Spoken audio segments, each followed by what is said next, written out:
O, sa lahat ng viewers ng Busilak Diary, please subscribe. Ingat kayo. God bless you.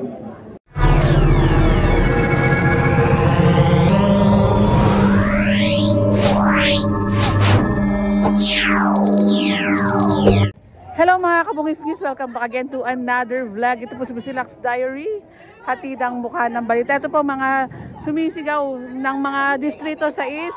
Ayan, sumisigaw ng hindi sila bayad. At tanongin din natin yung mga nasa sa loobin nila. Ma'am, magandang hapon po. Panalo si Congressman Joey Uy ng distrito sa East. Pero ano po yung nararamdaman niyo po? Masakit para sa amin!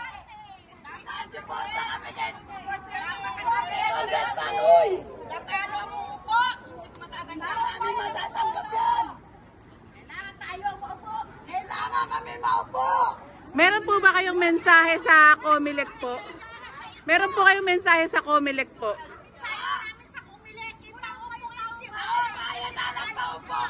Kay Congressman Uy! Alam nila yan, Congressman Joey Uy! Ang talo pa upo, hindi pwede yun! Pwede yun! Alam ng tao yan, nanalo kami! Naniniwala po ba tayo na tunay na Pilipino sa Congressman? Yes! Paano walang naniwala? Talagang injek ya, injek salita niya, parang Tagalog eh. Kaya nga po. O diba Tagalog yan eh? Purong Tagalog. Hingin ko lang po yung mensahe. Ayan, hingin ko lang po yung mensahe nyo kay Congressman Joey Uy sa kinakaharap niya po ngayon na laban. Mensahe nyo po kay Kong Uy. Ang mensahe namin kay Kong Uy, ilaban niya kasi siya ang nanalo.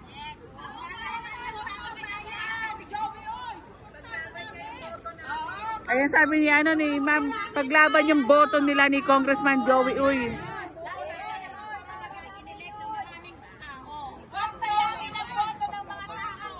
Dahil panalo si Congressman Joey Uy ng distrito sa East, kaya huwag sayangin yung boto ng tao na yan. Mahalagahan po ang mga boto ng mga distrito sa East. Mahal na mahal ka namin, Kong. Uy, kasama mo kami. Salamat ako. Dito kami. Kahit umuulan nandito. Kaya nga po, kahit na umuulan, nandito pa rin ba yung mga taga-distrito sa East para suportahan si Congressman Joey Uy. Nauna pa lang, nagkulan. Uminom lang kami doon eh. Naalis na kami. Papa, ano po ma'am? Si Congressman Joey Uy po ang natanan ng District 6, kaya nararapat lang po na siyang magpupo. Yes! Maraming salamat po ma'am. Ihiga na siya. Kasi talo na siya. Umalis ka na. Siguro sasabay na.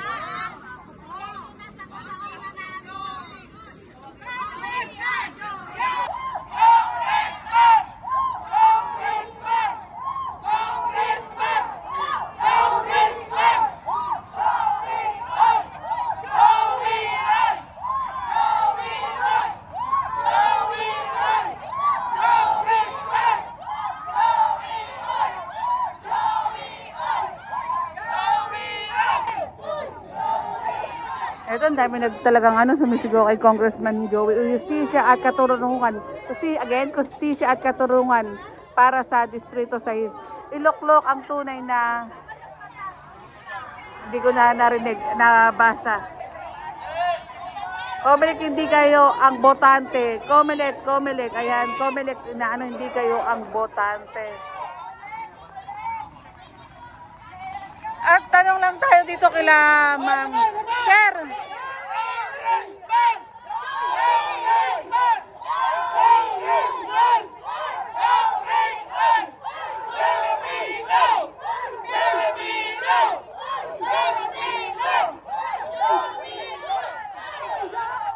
Mama, tanong ko lang, ang dami nagmamahal kay Congressman Joey Uy.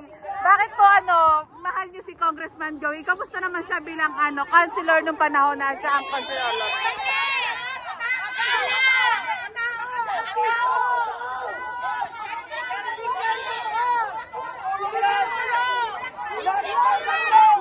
Ayan, nasisigawan talaga yung mga tao.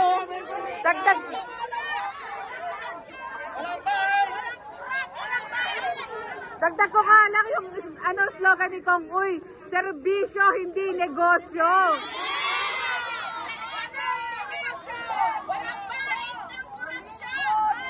Ayan talaga yung pagmamalaki kay Congressman Joey Uy, walang bahid ng korupsyon. Nagsimula ng ilaw sa tunay na halal ng bayan. Maraming salamat po. Magpatila muna tayo ng kulan pero ang daming mga nagmamahal kay Kong Joey Uy.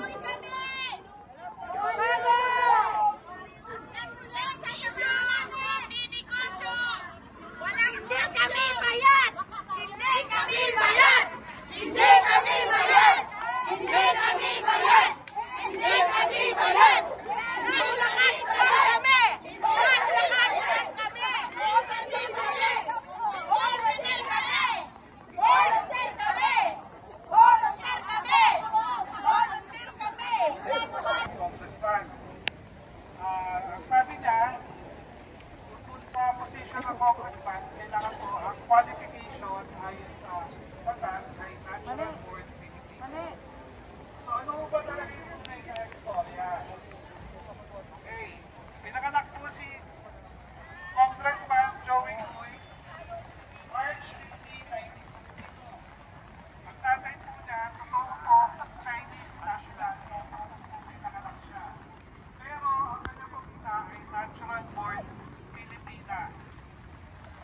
Ang tatay at nanay po ng kanyang ina, si Emilia Ikan Chua, ay Filipina.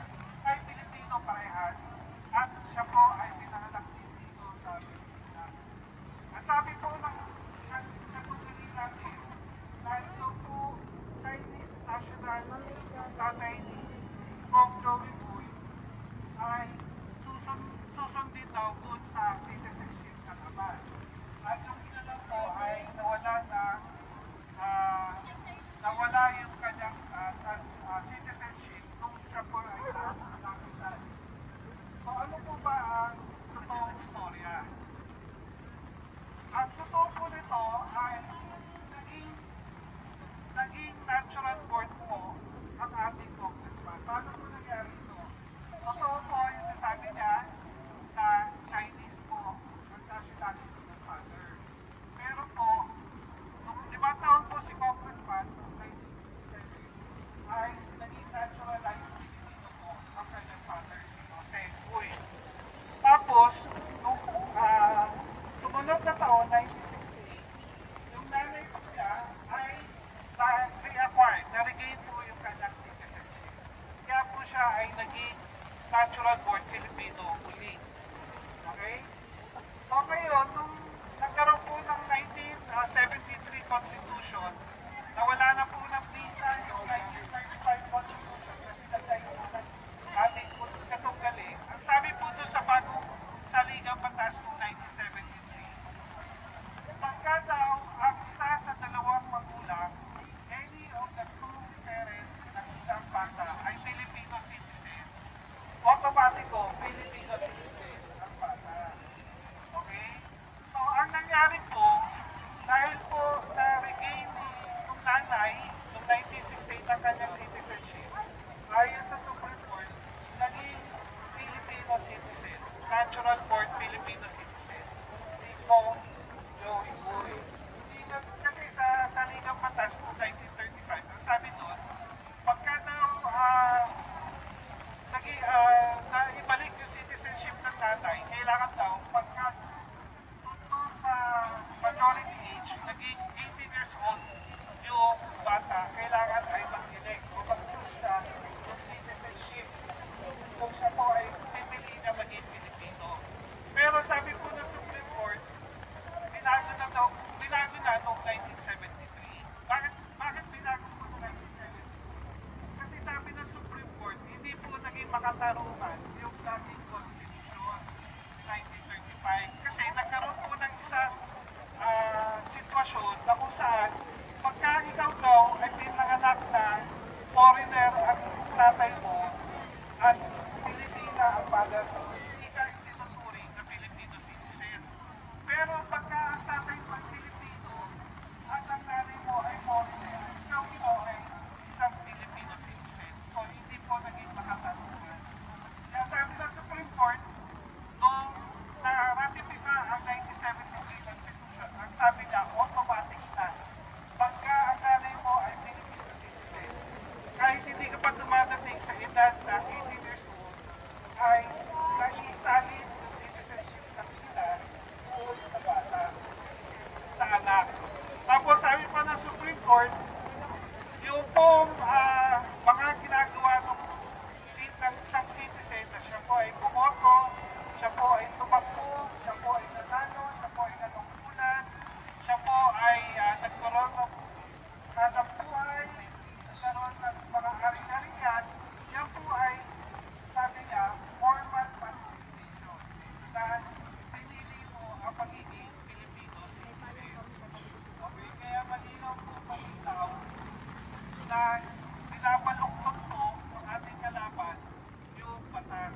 Pilit po nilang sinasabi na keso Chinese tatay nung pinanganak si Joey Goy ay isa po daw siyang Chinese. Hindi po totoo yun.